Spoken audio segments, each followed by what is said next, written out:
Bismillahirrahmanirrahim. Elhamdülillahi Rabbil alemin.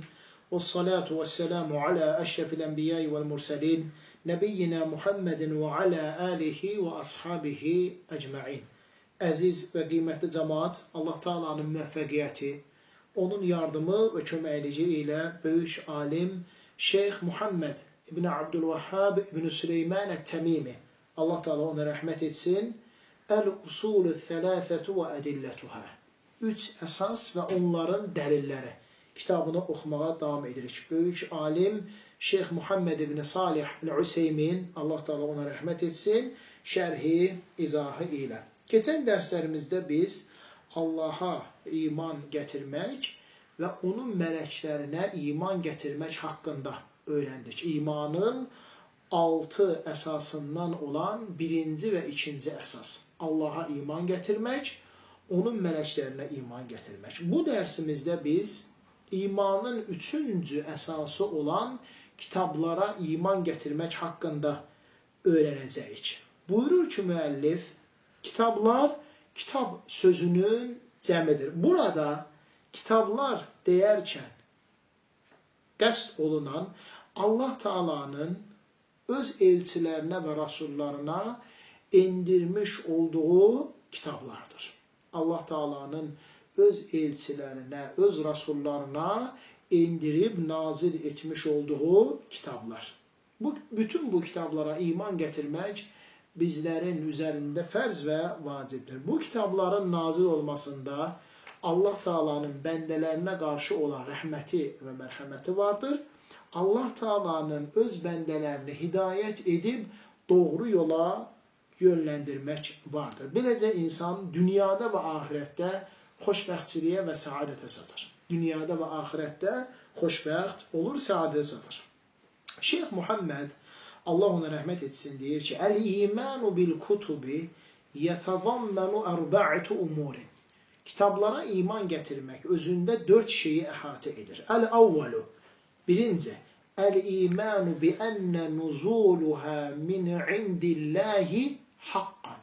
Onların Allah Taala tərəfindən nazil olmasına həqiqətən iman gətirmək. İman gətirib inanmaq ki, o kitabların hər biri Allah qatından həqiqətən nazil olub inmişdir. Bu birinci əhatə olunan məna. Əl-thani, ikinci, Əl-imanu bimə alimnə ismuhu minhə bismihi كالقرآن الكريم الذي نزل على محمد صلى الله عليه وسلم والتوراة التي أنزلت على موسى عليه السلام والإنجيل الذي أنزل على عيسى عليه السلام والزبور الذي أوتيه داود عليه السلام وأما ما لم نعلم اسمه فنؤمن به إجمالا. Onların adlarını bildiklərimizə də iman gətirmək, adlarını bilmədiklərimizə də iman gətirmək. Adlarını bildiyimiz kitablar Allah Taala'nın öz dərgahından nazil etmiş olduğu Qur'an-ı Kərim, hansı ki Muhammed sallallahu aleyhi və səlləmə nazil olmuşdur. Tevrat, Musa aleyhissalama nazil olmuşdur. İncil, İsa aleyhissalama nazil olmuşdur. Zəbur, Davud aleyhissalama verilmiştir. Bunlar Allah Taala'nın adlarını bildiyimiz, nazil etdiyi kitablardır. İman gətirdik, adlarını bildiyimiz. Eləcə də adlarını bilmədiklərimizə də yığcam şəkildə, icmalan iman gətirib etiqad edirik.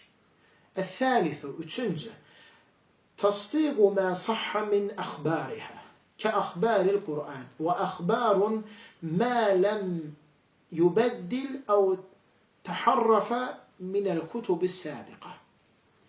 Gəlmiş xəbərləri bu kitablarda təsdiqləyib doğrulamaq. Bu kitablarda gələn xəbərləri təsdiqləyib doğrulamaq Qur'an-ı Kərimdə gələn xəbərlər kimi təsdiqləyib doğrulamaq. Və xəbərlər digər səmavi kitablarda təsdiqləyib doğrulamaq əgər dəyişilməyibsə və təhrif olunmayıbsa və dəyişilməyibsə digər kitablarda olan Tevratda, İncildə, Zaburda təsdiq edib doğrulamaq. Bu da üçüncü. Dördüncü, El-amelu bi ahkamin ma lem yensah minha. Nasx olunmamış hökümlər ilə əməl etmək. Bu kitablarda nasx olunmamış hökümlər ilə əməl etmək. Və-rida və-təslimu bihi səvaən fəhimnə hikmətuhu əm ləm nəfhəmhə. Razılıq göstərib təslim olmaq. İstər hikmətini başa düşüb dərk etdiyimiz hökümlər, istərsə də hikmətini başa düşüb dərk etmədiyimiz və tam fəhm etmədiyimiz bütün hökümlərə təslim olub razılıq götürmək. Və cəmi'ül kutubus sabiqa, bütün səmavi kitablar mənsuxatun bil Qur'anil azim. Qur'an-ı Kərimdə hökümləri nəsx olaraq gəlmişdir. Yəni Allah Taala Qur'an-ı Kərimin nazil olması ilə bizlərə Qur'an-ı Kərimə təslim olmağa, onun hökümləri ilə əməl etməyə, həyatımızı, ömrümüzü, bütün hər bir şeyimizi Qur'ana uyğun şəkildə qurmamızı bizə buyurdu. Əlbəttə, Qur'an-ı Kərimdən əvvəlki kitabların hamısına biz iman gətirib etiqad edirik. Tövratın Allah Taala tərəfindən Musa aleyhissalama nazil olması, İncilin Allah Taala tərəfindən İsa aleyhissalama nazil olması, Zəburun Allah Taala tərəfindən Davud aleyhissalama verilməsi, hamısı iman gətirib etiqad edirik. Lakin bu kitablar hökümləri, orada olan xəbərlər və bəzi şeylər öz qövmləri tərəfindən dəyişdirilərək təhrif olmuşdur.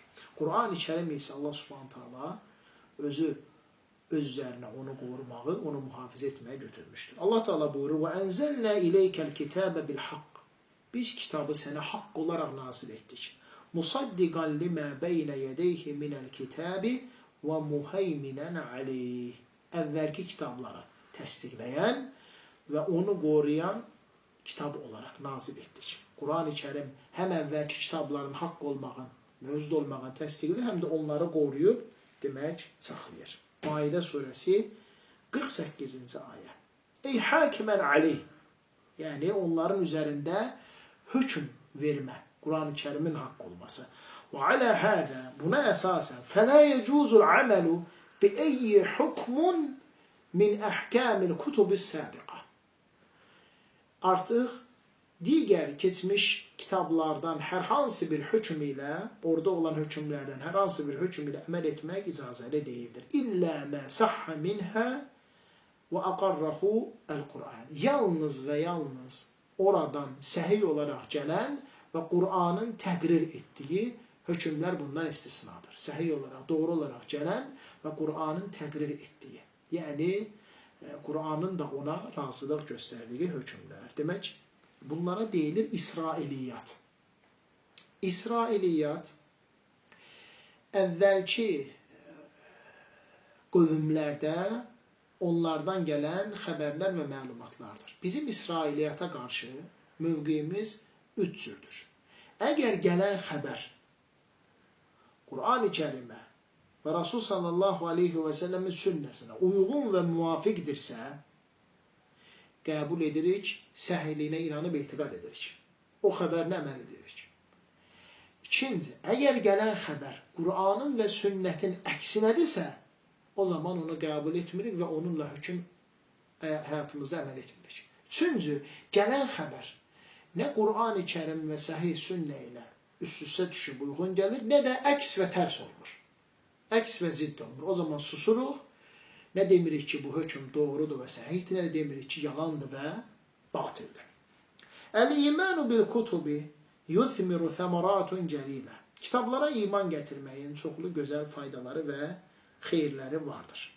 Ən birinci, əl-ilmu bi'inayətillahi teala bi'ibadihi. Allah Taala'nın bəndələrinə qarşı inayət göstərməsi, yəni onlara diqqət etməsi, onlara köməklik etməsi. Haythu ənzələ li kulli qavmin kitaban yahdihim bihi. Belə ki, Allah Taala hər bir qövmə onları hidayət edib, doğru yola çatdıracaq kitablar nazil edib.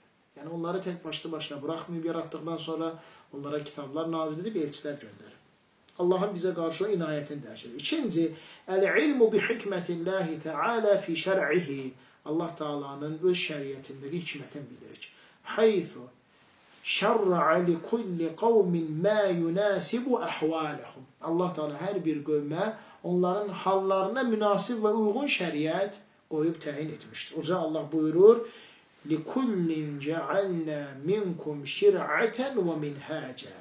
Ey ümmətlər, biz hər biriniz üçün bir şəriət və bir yol təyin etdik. Əl-Maidə surəsi 48-ci ayə. Bəs bu, kitablara iman gətirməyin bizlərə olan qiymətli faydalardır. Ən birinci başa düşürük ki, Allah Teala bizi yaratdıqdan sonra başlı başına buraxmayıb, bizə doğru yolu göstərib, hidayət edən və bizə rəhmət olan kitablar nazil edib, öz kəlamların və ikinci, Allah Teala'nın öz bəndələrinə qarşı şəriət, hökmlər qoyması, ona necə ibadət eləmək, nələri halallardır və nələr qadağalardır, haramlardır, bunları Allah Teala bizə öz kitabları ilə təyin etmiş və göndərmiş olduğu elçiləri, rasulları yolu ilə bildirmişdir.